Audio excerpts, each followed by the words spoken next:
मीरपुर नाम के शहर में तेजस अपनी पत्नी नीरू के साथ रहता था। पति पत्नी दोनों ही नौकरी करते थे।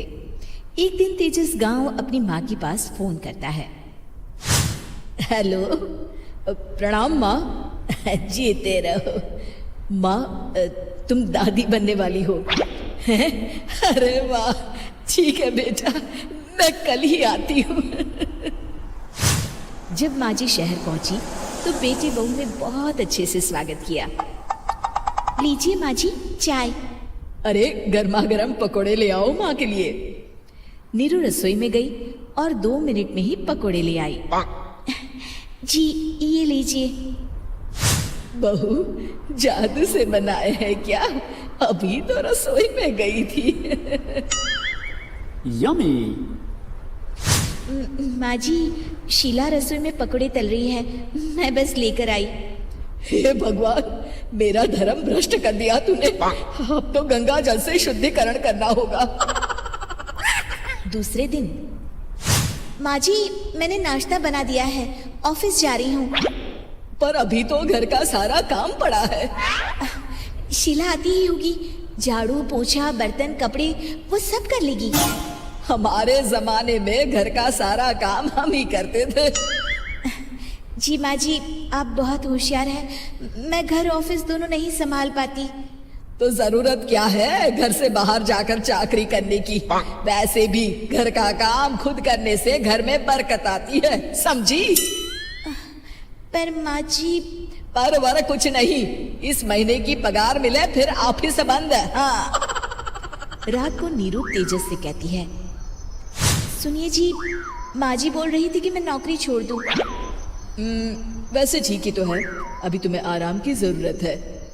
फिर भी आराम कहाँ, शीला को छुड़ाने के लिए बोल रही थी। तो अब 24 घंटे में इतना काम तो कर ही सकती हो। पर जॉब पसंद है मुझे, घर पर मन नहीं लगेगा। अगले दिन जब दोनों ऑफिस के लिए निकल रहे थे, मेरी तो कोई कीमत ही नहीं है इस घर में। माँ जी आजकल महंगाई बहुत है, रहन सहन भी बदल गया है, दोनों नौकरी करते हैं तभी ठीक रहता है। अच्छा, तू कहना क्या चाहती है? मेरा बेटा तुझे बिठा के खिला नहीं सकता? तू ही इस घर का खर्च चला रही है, हैं? नहीं माँ जी, मेरा वो मतलब नहीं था। मतलब खूब समझती हूँ, ये बाल धूप में सफेद नहीं किए मैंने। हाँ। अब तो ये रोज का काम हो गया था। तेजस भी रोज की झिकझिक से परेशान हो गया था। एक दिन उसने कहा, नीरू वैसे भी तुम्हें मैटरनिटी लीव मिलने वाली है, तो अभी से ही छुट्टी ले लो।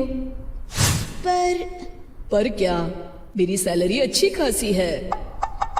आखिर नीरू ने रिजाइन कर दिया। जब बच्चा हुआ तो घर में सब बहुत खुश हुए।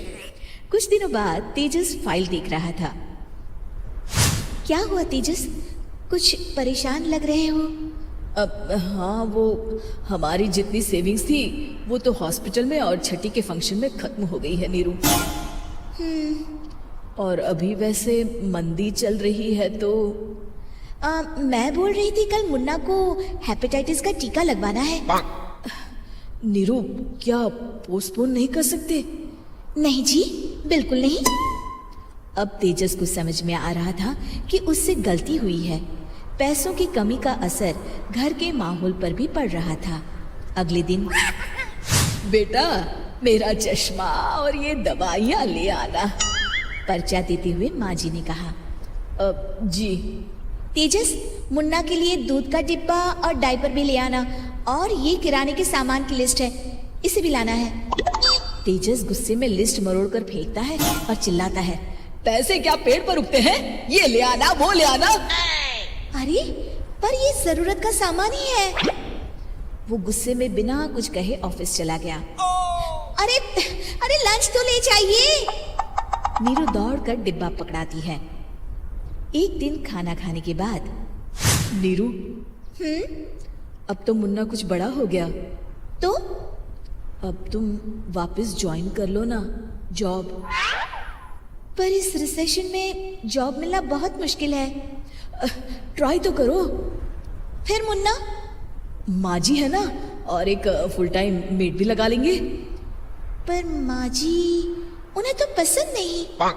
तभी माँ जी वहां आ जाती है और प्यार से नीरू के सर पर हाथ फेरते हुए बोलती है, अब मेरी समझ में आ गया बहू, पहले के और अब के समय में अंतर है।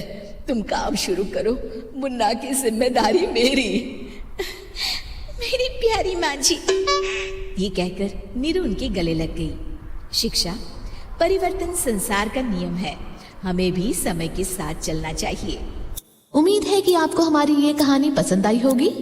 कृपया हमारे चैनल को सब्सक्राइब करें और सभी अपडेट्स के लिए बेल आइकन जरूर क्लिक करें। और हाँ, वीडियो लाइक और शेयर करना मत भूलिएगा। बाय।